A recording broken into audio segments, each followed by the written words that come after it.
Tonight's a celebration. I think it's a celebration of friendships and relationships that are flowing through and beyond the state of Connecticut. Families, loved ones, acquaintances are here to support three amazing authors.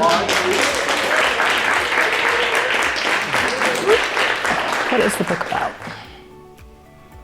So, on the one hand, the book is about equitable and ambitious instruction.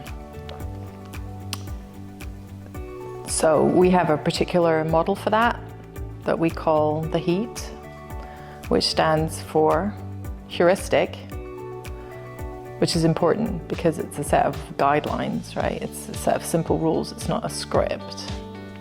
Heuristic for equitable and adaptive teaching.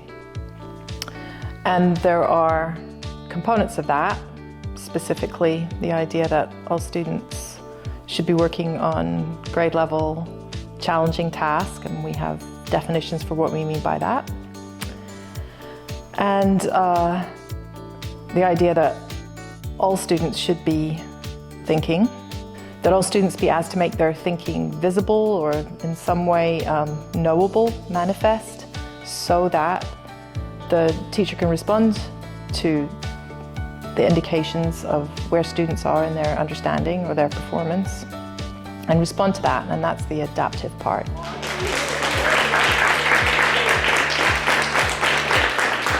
I think ultimately the book is about looking at equity through the lens of instruction.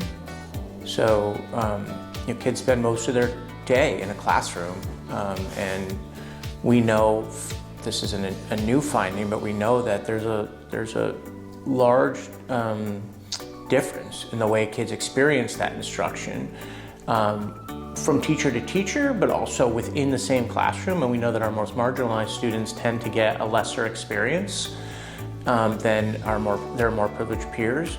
And so the book takes a look at what is a model of instruction that is both ambitious in the sense that it's asking people to think, it's asking kids to figure things out, but also equitable in that it's asking all kids to do that.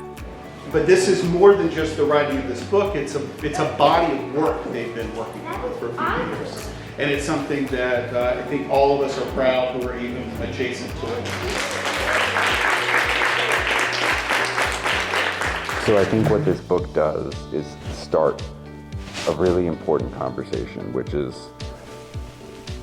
for a long time we have attributed instructional excellence to individual talent.